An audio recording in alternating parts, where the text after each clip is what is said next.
अहमद साहब, मस्तान जी, आपसे भी सवाल है और हमारे साथ आलोक सर भी कनेक्ट है। तीनों से ही मेरा सवाल रहेगा, एक एक करके जवाब लूंगी, लेकिन मेरा सवाल ये है बहुत क्लियर, चाहते क्या है? दोस्ती दुश्मनी फर्क ही नहीं पता है।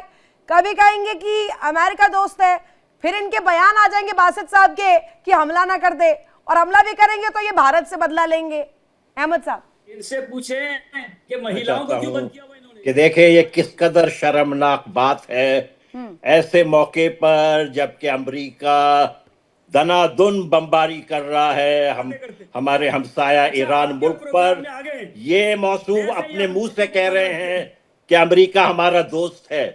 इनके ऊपर पंजाबी जिहादी जल्लादी फौजियों पे लानत, जो अमेरिका को अपना दोस्त कह रहा है सबके आगे, पूरे दुनिया के आगे, जब अमेरिका जो है ईरान के अवाम का खून बहा रहा है। इनको शर्म आनी चाहिए।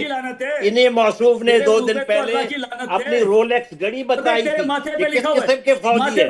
ये किस किस्म के फौजी हैं जो रोलेक्स घड़ी शो बताते हैं?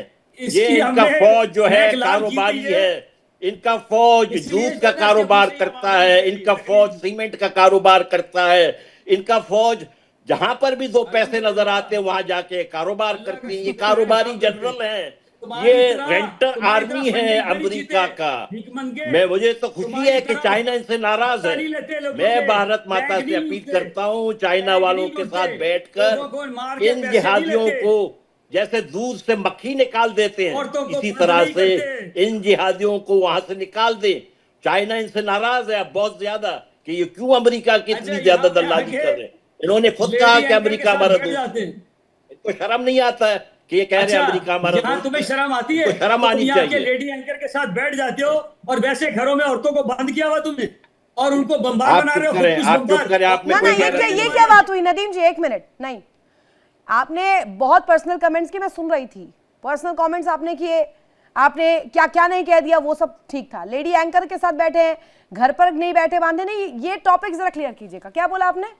आपको पता है इन्होंने देखे यहाँ पे ये लोग लेडी एंकर के साथ आके बैठे और अपने घरों में इन्होंने औरतों को बंद किया हुआ। आप अच्छी तरह जानती है तालिबान पाकिस्तान में महिलाएं ठीक है? अरे आपने चेक किया अपने पाकिस्तान में? पहले पाकिस्तान में तो चेक कर लेते, एक बार पूछ तो लेते कि वो लोग खुश हैं, खैरियत है, आजादी है बोलने की पाकिस्तान में महिलाओं को। कम से कम भारत में अफगानिस्तान में बोल तो रही है महिलाएं। आपके जैसे पाकिस्तान जैसे कंगालिस्तान के लिए तो नहीं होगी ना, आपके यहाँ पर होगी ही नहीं, आजादी नहीं होगी आपके पास बोलने की। आपके यहाँ पर महिला पत्रकार हो, महिला एंकर हो, कोई भी हो, पूछ के आइए एक बार। अरे पता करिए अपने देश में। ये महिलाओं की बात कर रहे हैं। डॉक्टर आफिया सिद्दीकी को इन्होंने उसके हाथ पांव पकड़ के अमेरिका के हवाले कर दिया। अरे आपको शर्म नहीं आती? आपको थोड़ी सी भी तमीज है आपके अंदर? आप महिलाओं की बात कर रहे हैं, यहाँ तो इज्जत है महिलाओं की। अल्हम्दुलिल्लाह पूरी दुनिया से ज्यादा, पूरी दुनिया से ज्यादा, अरे सुनो यार, पूरी दुनिया से ज्यादा अफगानिस्तान के महिला। अभी देखिए मैं आपको बताऊं, कहाँ आप आई अफगानिस्तान एयरपोर्ट पे महिलाएं हैं, हॉस्पिटल्स में है। अरे ये तो प्रोपेगेंडा आप लोग फैला रहे हैं। आप लोगों ने क्या किया महिलाओं के साथ? आपने डॉक्टर आफिया सिद्दीकी को अमेरिका के हवाले कर दिया। अरे बगैर तो, अरे सुनो मेरी बात, बगैर तो उसको छुड़ा के लेके आओ। अफगानिस्तान के फोर्सेस आफिया सिद्दीकी के लिए आवाज उठा रहे हैं। तुम में इतनी भी गैरत नहीं है कि तुम अपनी बहन को छुड़ा के लाओ। अफगानिस्तान के ये जो अफगानिस्तान तालिबान की जो गवर्नमेंट है, इनके 50 बंदे रिलीज करवा दिए उन्होंने अमेरिका से। तुम बेगैरत दलाल, उनके टुकड़ों पे पलने वालों, तुमने एक अपनी बहन को आजाद नहीं करवाया। इतने तुम लोग घिरे हुए लोग हो ना। नदीम भाई सुनो मेरी बात सुन, तुमको भाई बोलना भी नासूर है। ओ भाई तुम लोग इतने, तुम महिलाओं की बात करते हो, अपनी बहनों को छुड़ा के लाओ। तुम महिलाओं, अपनी बहनों को भी जायज रखेंगे। ओ भाई महिलाओं के साथ क्या करना है? तुम्हारे अपने देश की हालत देखिए तुम लोगों ने। अगर लेडी डॉक्टर नहीं होंगी तो अपनी बहन को किधर लेके जाएगा? अगर अच्छा सुनिए, नहीं एक नदीम साहब कुछ डिटेल्स आपके सामने रख देती हूँ। बड़ा आप महिलाओं की स्थिति पर बोल रहे थे ना, आप सुनिएगा, अब गौर से सुनिए। महिलाओं की स्थिति इस वक्त पाकिस्तान में मैंने ढूंढा है तो इसमें निकल रहा है ऑनर किलिंग, महिलाओं के खिलाफ हिंसा, डोमेस्टिक वायलेंस, हैरासमेंट कानून मौजूद है लेकिन इंप्लीमेशन हर जगह मजबूत नहीं है। और सुनिए अभी तो शुरू हुआ है, आगे सुनिएगा। बदनामी, स्टिग्मा का डर, परिवार और समाज का दबाव, घर के भीतर ही परेशानी, पुलिस न्याय व्यवस्था पर भी रोकथाम। अरे आप तो पुलिस वाले भी नहीं बोलते आपके यहाँ पर तो महिलाओं के लिए। अरे रोक तो लीजिए उन्हें, महिलाओं को निकलने तो दीजिए। अगर अपनी बात वो रख पाए तो मैं बात करूंगी यहाँ पर, आप बता दीजिए। बिल्कुल सही कहा आपने। मैं भारत में मौजूद हूँ और यहाँ पर आपसे सवाल पूछ रही हूँ, इस बात का जीता जागता प्रमाण है। यहाँ पर सवाल मत कर दीजिएगा, पाकिस्तान में जाइए आप। हाँ देखिए, बिल्कुल सही है, आपके यहाँ बहुत आजादी है, आपके यहाँ प्रोस्टिट्यूशन लीगल है, आपके यहाँ self volunteer sex working allow है। आप इस टॉपिक को मत खोलिए, मुझे पता है पाकिस्तान में भी अलाउ है। जवाब दीजिए, जवाब जी रुकिए, सॉरी आप शुरू ना करिए, प्लीज प्लीज जवाब दीजिए अहमद साहब। मैं भी नहीं बोलता, आप भी ना बोले तो मैं भी नहीं बोलूंगा। ये बदतमीजी शुरू से गंदी बात मत करो, गंदी बात मत करो, गंदी बात मत करो, साफ साफ बातें करो। ओके चलो आप भी ना करो, फिर मैं सुनता हूँ। आप बोलो। मैं गंदी बात नहीं करता हूँ भाई, आपने स्टार्ट की है, इस वजह से मैंने आपको रिप्लाई किया है। आप मुझे देखकर महिलाओं की बात क्यों करते हैं? आप अपनी बहन को क्यों नहीं छुड़ाते? नदीम साहब सुनिए, आप अपनी बहन आपिया सदीकी को क्यों नहीं छुड़ाते? आपने 1,50,000 बंगाली बहनों की आपने रेप किया नहीं किया है? आपने बलोचों की बहनों को, मारंग बलोच को आप लोगों ने सड़क पर नहीं खींचा था? आपने उनकी बेइज्जती नहीं की थी? जंजीर डाल के मुझे ये बताओ कि अगर तुम्हारी बहन बीमार हो जाएगी तो क्या मेल डॉक्टर के पास लेके जाओगे इसको? अरे भाई, अगर तुम्हारी बहन डॉक्टर नहीं बनेगी, आपने अफगानिस्तान विजिट किया है, आपने अफगानिस्तान विजिट, ये तो प्रोपेगेंडा है मेरे भाई, तुम्हें आप तो गलत प्रोपेगेंडा सुन रहे हो। ये जो आसिम मुनीर आपको दिखा रहा है, मुझे कुछ कहने दें, मुझे कुछ कहने दें। मैं इनसे पूछना चाहता हूँ, मैं इनसे ये पूछना चाहता हूँ कि हमारे महिलाओं को जबरी तौर पर क्यों गुमशुदा किया हुआ है? इस वक्त बलूचिस्तान में हमारे 8 महिलाएं, इनके फौजियों ने जबरी तौर पर गुमशुदा किया हुआ है।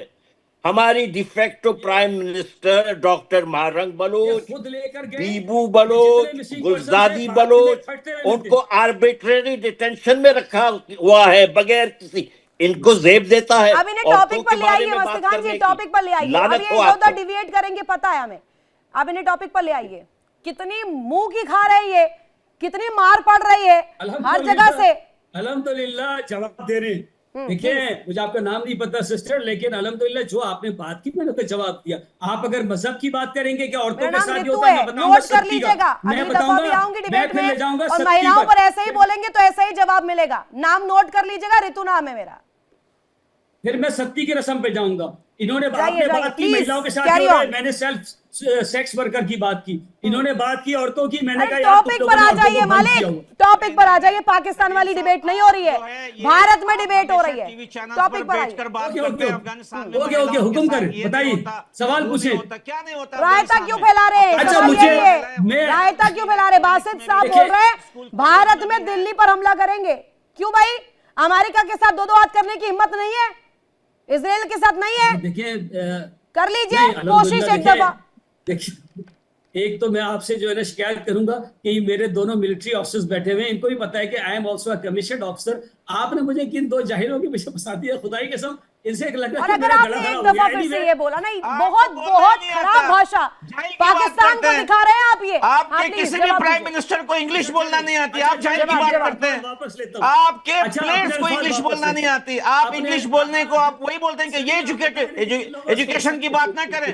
इंडिया में हर साल 1,50,000 डॉक्टर जो है वो पारित होते हैं, और तुम क्या बनाते हो? बॉम्बर बनाते हो। तुम क्या बनाते हो? तुम क्या बनाते हो भाई? बॉम्बर बनाते हो। तुमको लगता है कि तुम बड़े पढ़े लिखे, दुनिया तुम्हें भिखारी के नाम से जानती है मेरे भाई। दुनिया में तुम्हें लक़ब दिया गया है भिखारी का। तुमको लगता है तुम बहुत बड़े तीज़मार खान हो भाई। दुनिया के अंदर तुम्हारी औकात सिर्फ इतनी है कि ब्रिटेन और यूएसए के पाले हुए पपिट हो, और वही करोगे तुम। ये तुम्हारी बातें छोड़ो यार, कभी अफगानिस्तान की बात करते हो, इंडिया में बहुत तुम।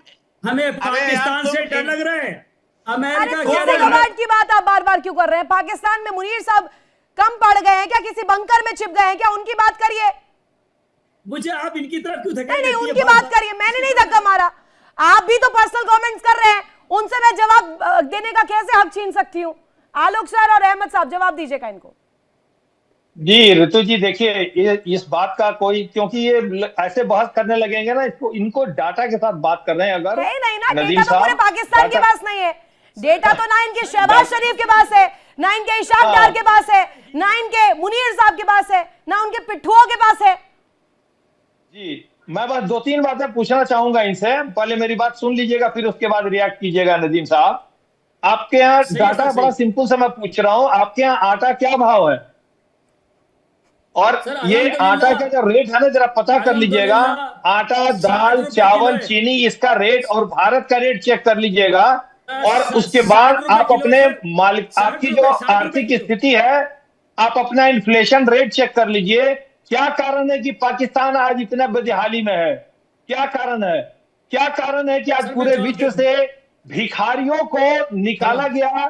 सऊदी अरेबिया से सऊदी अरेबिया और सारे देशों ने कहा कि विश्व में जितने भिखारी हैं उसमें 90% पाकिस्तानी हैं, और वहां से उनको डिपोर्ट करके जहाज से भेज दिया। इससे बड़ी बेइज्जती क्या हो सकती है? मार्च 2025 में आपके एम्बेसडर जाफर साहब लॉस एंजलिस एयरपोर्ट पे, उनके पास वीजा और पासपोर्ट होने के बावजूद उनको रोक करके गले में हाथ डगा के डिपोर्ट कर दिया। इससे बड़ी बेइज्जती अब क्या हो सकती है? नदीम साहब, आप समझिए, ये जो आप लोग जब तक खुद नहीं समझेंगे, पाकिस्तान की हालत और बदतर होती जाएगी। कभी नहीं सुधरेगी पाकिस्तान की हालत। आप अपने प्राइम मिनिस्टर को देखिए, वो जैसे खड़े होकर बोलते हैं, कितना बड़ा जोकर लगता है। पूरे विश्व हंसता है। क्या आपको नहीं दिखाई दे रहा है? आपको भी दिखाई देता है। तो आप कुछ कीजिए, आप इस बात को समझिए। आप जब तक नहीं एहसास करेंगे, पाकिस्तान की स्थिति नहीं सुधरने वाली है। आप अपना इन्फ्लेशन घटा दीजिए, हमारे में विश्वास मत कीजिए। आपकी बात सही है, हमारे यहाँ पुअर गवर्नेंस है, हमारी इकोनॉमी वाकई वीक है। सर ने बिल्कुल बहुत सारी बातें इसमें बिल्कुल बचा कही है, लेकिन मैं आपको एक चीज बता दूं कि जो बोइंग होता है, जैसे 737 है, तो 737 बिलियन डॉलर का इंडिया का डेबिट है। नहीं, आपकी समस्या हम समझ सकते हैं। डेबिट है हमारे ऊपर, थाली में कुछ नहीं और गिलास फोड़े 12 आना, वही वाली बात है। थाली में खाने के लिए आना नहीं, और वही चल रहा है आप लोगों में। गीदड़ भपकी दो, गीदड़ भपकी दो, एक दावा दो, एक बयान दो, उसके बाद फिर बंकर में छुप जाओ। यही तो चलता है आपके यहाँ पर। बिलियन डॉलर का डेबिट है हमारे पे, 138 बिलियन डॉलर का डेबिट है। आप पे 737। अरे डेबिट को छोड़िए, कितना टैरिफ लगाया अमेरिका ने? टैरिफ बताइए, टैरिफ बताइए, सैंक्शंस बताइए, टैरिफ बताइए, टैरिफ का नंबर बताइए, नंबर बताइए। हम जीएस प्लस हैं, हमारे पे जीरो टैरिफ है। वो जो जीरो टैरिफ है, कम से कम पढ़ के तो आया करिए, पढ़कर तो आया करिए, डिस्कशन में तो पढ़कर आया करिए।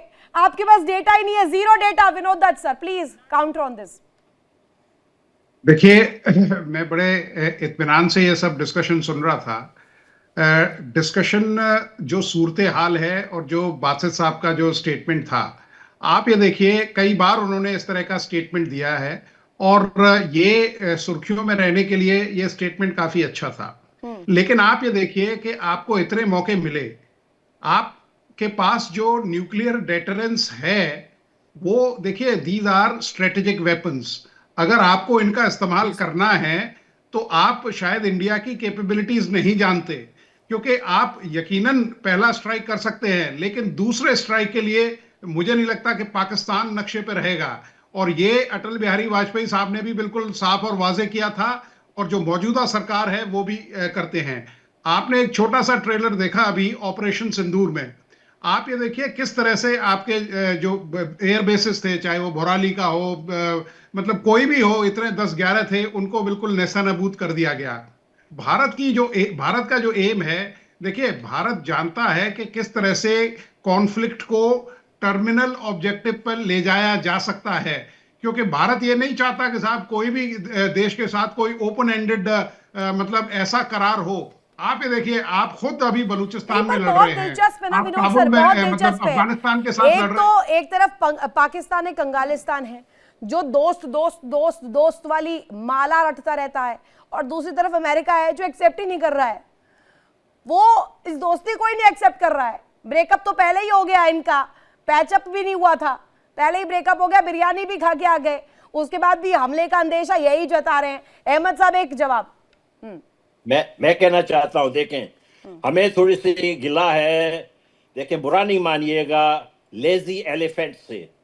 ये भारत ने इनके साथ बहुत नरमी बरताई है, इस वजह से ये इतने इतरा रहे हैं। इनके जो आपके जो 75,000 स्क्वायर किलोमीटर पे इन बेकारियों ने कब्जा किया हुआ है, तसव्वुर कर सकते हैं अंबानी साहब जो हैं, मुंबई के जो बड़े साहूकार हैं, उसके जमीन पे कोई होमलेस पर्सन आके कब्जा कर ले, ये हो सकता है? तो ये कंगालिस्तान ने किस तरीके से भारत के जमीन पे कब्जा किया हुआ है। हम आपसे रिक्वेस्ट करते हैं, हमें सिर्फ मिसाइल अच्छे दे दें, हम इनको ठिकाने लगा देंगे, हम इनको ठिकाने लगाएंगे। मैं बस एक बात पूछना चाहता हूं, इमेजिनेशन की ही बात कर रहे हैं, तो क्या आप मम्मी पापा से पिटेंगे तब भी क्या इंडिया पर एटम बम फेंकेंगे? अगर मान लीजिए घर में पिटाई होने लगे तो आप क्या भारत पर एटम बम फेंकेंगे? हमने ये डिक्लेरेशन पीस नहीं बनाया, हमने ये बात की है कि हम कभी भी फर्स्ट स्ट्राइक नहीं करेंगे। हाँ, सेकंड स्ट्राइक भी है, थर्ड स्ट्राइक भी है। सेकंड स्ट्राइक पाकिस्तान की हालत ये हो गई है, घर में भी पिटेंगे तो भी, अब इनके घर में कोई घर में नोकझोंक भी हो जाएगी, अपनी बीवी के साथ भी तो भी आएंगे, अपनी पत्नी के साथ भी होगी उसमें भी आएंगे कि अब भारत पर ही हमला कर देंगे सीधे। यह बहुत कॉमन चीज हो चुकी है। समय देने के लिए आप सभी मेहमानों का बहुत शुक्रिया। मेरे पास इतना ही वक्त था। हालांकि अब्दुल बासित को अब कोई भी सीरियसली भी नहीं ले रहा, ना पाकिस्तान को ले रहा है। अब देखने वाली बात होगी कि इस बयान के बाद, इस गिगड़ड़ भक्की के बाद पाकिस्तान कैसे मुंह की खाता है। फिलहाल इस खास बुलेटिन में बस इतना ही, रुकेंगे बहुत छोटे से ब्रेक के लिए। ब्रेक के उस पार भी खबरें लगातार जारी है। इंडिया डेली आपके स्मार्ट टीवी पर मौजूद है। इंडिया डेली 24/7 देखिए अब इन सभी प्लेटफॉर्म्स पर लाइव। देखिए इंडिया डेली 24/7 अब आपके स्मार्ट टीवी पर।